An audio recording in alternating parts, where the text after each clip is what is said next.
Hello students, welcome to R K study educational channel. इस video में हम लोग क्लास 8 का क्वेश्चन करेंगे जो कीस्टोन मैथमेटिक्स से लिया गया है और यह चैप्टर 10 का क्वेश्चन है ब्रेन बूस्टर का। इस वीडियो में हम लोग क्वेश्चन 1 और क्वेश्चन नंबर 3 करेंगे। क्वेश्चन नंबर 2 दूसरे वीडियो में मैं बना करके अपलोड कर दूंगा।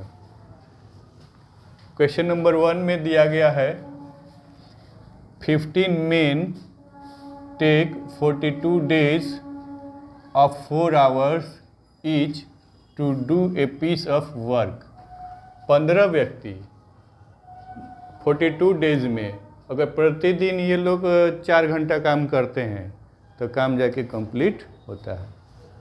अब कह रहा है कि how many days 6 days of 6 hours each would 21 women take if 3 women do as much work as 2 men। यहाँ से बदल दिया क्या कि कितने दिनों में अगर 6 घंटा काम किया जाए तो 21 औरतें उसको करेंगी। यहाँ दिया है मेन के बारे में और यहाँ दे दिया कि वुमेन से करवाना है और कंडीशन क्या दिया है कि 3 वुमेन जो है वो 2 मेन के इक्वल में काम करती हैं। ठीक है, तो इसको बनाने के 2 तरीके हैं। या तो मेन पर बनाइए तो इन 21 वुमेन को मेन में कन्वर्ट कर लेंगे कि 21 womens will be how much women. और दूसरा कंडीशन है कि इस 15 मेन को वुमेन के लिए निकालना है तो 15 मेन को वुमेन में कन्वर्ट कर देते हैं तो कितने वुमेन होंगे 15 मेन। ठीक है, तो इन दोनों मेथड से हम लोग बनाएंगे क्वेश्चन को। तो मेथड 1 में मैंने बनाया है कि 3 वुमेन इक्वल टू 2 मेन। ये कंडीशन आपका यहाँ से दिया गया है, ध्यान से देखिए। क्वेश्चन आपके एग्ज़ाम में पूछ भी सकता है। क्या दिया है? 3 वुमेन और 2 मेन, ये दोनों इक्वल है तो इसको हम लोग लिख लेंगे। अब 21 वुमेन से काम करवाना है तो 21 वुमेन 1 वुमेन पर निकाल लेंगे तो ये 2/3 हो जाएगा और 21 पर 2/3 इंटू 21 तो ये कैंसिल हो जाएगा तो ये 14 मेन हो गया। ठीक है, तो अब 14 मेन और 6 आवर यहाँ से दिया है 6 आवर, यही लेके हम आगे बढ़ेंगे। इसी पर हम लोग डेज कंसीडर करेंगे और पहला स्टेटमेंट हमारा ये दिया है, इसको लिखेंगे। अब देखिए आपको डे निकालना है तो डे को हम लोग राइट साइड में लिखेंगे, लास्ट में लिखेंगे। तो इसमें दिया गया है डे को बीच में, आवर को लास्ट में दिया है तो हम फिर इसको अभी स्टेटमेंट को मॉडिफाई करेंगे, डेज को लास्ट में ले जाएंगे। तो कैसे लिखेंगे? 15 men work 4 hours to complete a work in 42 days. समझ में आया? ठीक है। अच्छा, 1 मेन पर निकालेंगे और 1 आवर पर निकालेंगे तो ये डेज जो हैं वो बढ़ जाएंगे। 14 मेन पर निकाला जाएगा क्योंकि यहाँ से 21 वुमेन इक्वल टू 14 मेन आया है तो यहाँ से निकाल लेंगे। और इन लोगों को कितना काम कराना है? 6 घंटा कराना है। तो 6 घंटा करके कितना समय लगेगा, कितने दिन लगेंगे, इसको डिसाइड किया गया है। तो इसमें मल्टीप्लाई करेंगे और यहाँ पर डिवाइड कर देंगे। तो देखिए कैसे कैंसिल हुआ है। 14 3 जा 42 और 3 से ये 2 बार में ये कट गया और 2 से ये 2 बार में कट गया। तो इस तरह से हमारा 30 डेज आया है। इतना समझ में आया? सेकेंड मेथड में देखिए, सेकेंड मेथड में हम लोग मेन को, ये गिवन मेन है जो 15 मेन है, इसको वुमेन में कन्वर्ट कर देंगे। तो वुमेन में कन्वर्ट करेंगे तो स्टेटमेंट क्या होगा कि 2 मेन इक्वल टू 3 वुमेन। तो इस तरह से 15 मेन को कन्वर्ट कर देंगे वुमेन में तो यहाँ से ये ये 3/2 हो गया मल्टीप्लाइड बाई 15 हो गया। ये तो कैंसिल होने वाला है नहीं, तो इधर से ये आ गया। तो इतना ये वुमेन हो गया।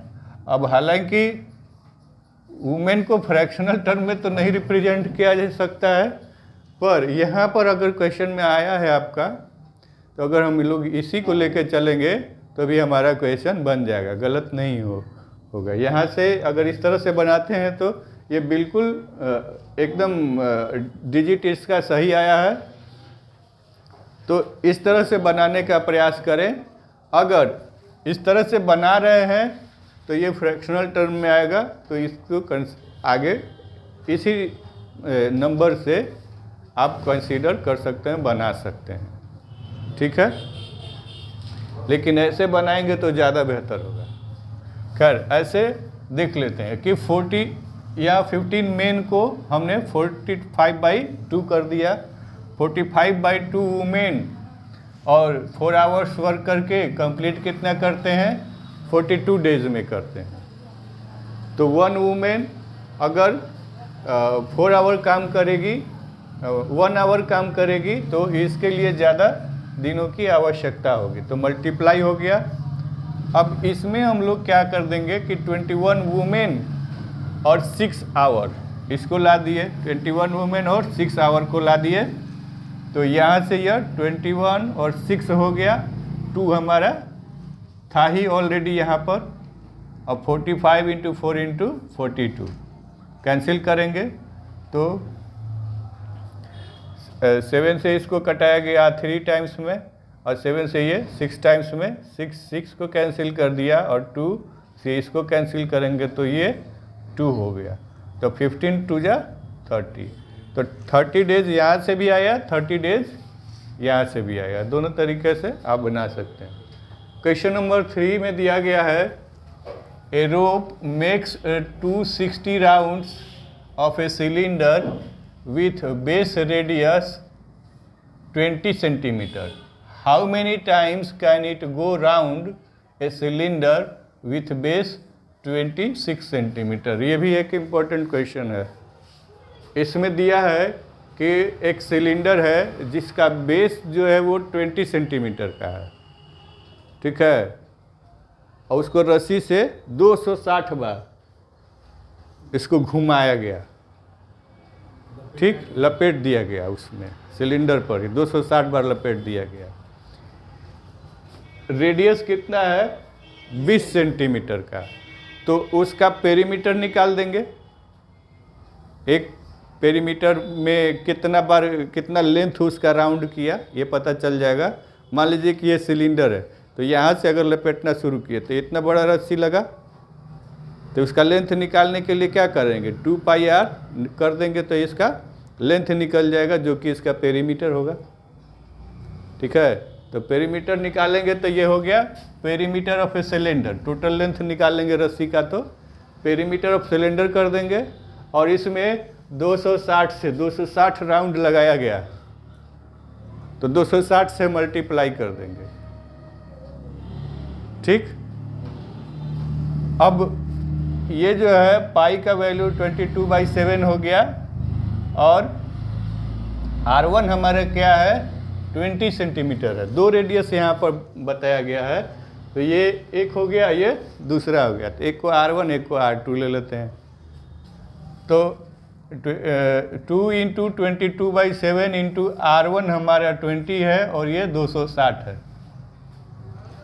दूसरे कंडीशन में सिलेंडर का बेस जो है वो बेस का रेडियस जो है 26 सेंटीमीटर दिया है, तो इसका भी हम लोग पेरीमीटर निकाल देंगे, और ये 2πr2 हो जाएगा, ठीक है। तो R2 हमारा 26 हो गया। जब लेंथ निकालना होगा रस्सी का, ऑलरेडी रस्सी का लेंथ हम लोग इतना निकाले हुए हैं, तो इसी रस्सी को इस पर लपेटिएगा, तो कितना बार लपेटिएगा, तो टोटल लेंथ जो है उसमें perimeter of the second cylinder से डिवाइड कर देंगे, तो कितना राउंड होगा वो पता चल जाएगा। तो यहाँ से देखिए कि ये जो लेंथ है 2 इंटू 22 इंटू 20 इंटू 260 लिख दिया गया। 2 इंटू 22 इंटू 20 इंटू 260। अब इससे इसमें डिवाइड करना है, तो ऊपर वाले इसके जो भी नंबर है नीचे हो जाएंगे 2 इंटू 27 इंटू 26, ठीक है। और इसका 7 जो है वो ऊपर चला जाएगा, और इसका 7 जो है ऑलरेडी नीचे है, ठीक है। अब कैंसिल करेंगे तो कैसे, 26 से ये 10 टाइम्स में कैंसिल हो गया, 22 से 22 कैंसिल हो गया, 7 से ये 7 कैंसिल हो गया, और 2 से ये 2 कैंसिल हो गया। बचा क्या हमारे पास, ये और 20 और 10 मल्टीप्लाई कर देंगे फटाफट, कितना राउंड आएगा वो निकल गया। अब एक कॉमन सेंस की बात बताते हैं। मान लीजिए कि सिलेंडर का साइज कितना बड़ा होता है, ज़्यादा से ज़्यादा होगा तो 3 फीट के आसपास, और 3 फीट पर रस्सी से लपेटिएगा तो 260 यहाँ से लेके यहाँ तक कंप्लीट हो जाएगा सिलेंडर पर, कि एक के रस्सिया के ऊपर और दूसरा रस्सी चढ़ाएंगे, फिर तीसरा, तो ये मोटा होता जाएगा। 260 राउंड है, ध्यान दीजिएगा। ये नहीं कि यहाँ से एक 10 राउंड लगाना है, नहीं। अब डिपेंड करता है रस्सी है कि धागा है। अगर रस्सी होगा, क्या लिखा है यहाँ पर, रोप, धागा नहीं है, रस्सी है, कुछ न कुछ तो उसकी मोटाई होगी। तो हम लोग जनरली ऐसे लपेटते हैं तो एक के ऊपर एक आने लगता है, तो उसका तो लेंथ ज़्यादा खा जाएगा एक राउंड लगाने में। अगर 4-5 के ऊपर अगर चौथा पांचवा लगाना हो, मतलब अगला लगाना हो, तो रस्सी का जो हम लोग पहला राउंड का जो जितना साइज रहेगा और लास्ट राउंड का जो साइज रहेगा, दोनों में अंतर आ जाएगा कि नहीं, हो जाएगा। तो ये अपने प्रैक्टिकल की बातें हैं, पर क्वेश्चन जैसा कहेगा हम वैसा ही करेंगे। मान लीजिए कि ये रस्सी नहीं धागा है, तो हम यहाँ से लेकर 260 बार यहाँ लपेट देंगे, तो हो गया, बनाइए। चलिए, तो मुझे उम्मीद है कि जो यूट्यूब में बच्चे देख रहे होंगे उनको भी ये क्वेश्चन समझ में आ गए होंगे, ये दोनों। नेक्स्ट वीडियो में मैं सेकंड नंबर क्वेश्चन बना के अपलोड कर दूंगा। वीडियो को रोक करके आप लोग इसको नोट डाउन कर लें, चैनल को सब्सक्राइब कर लें, वीडियो को लाइक कर दें, और चैनल के साथ बने रहें। बेल आइकन दबाना ना भूलें, ताकि आपको मेरे वीडियोज़ के बारे में अपडेट्स मिलते रहें। स्वस्थ रहें, आनंदित रहें, खुश रहें।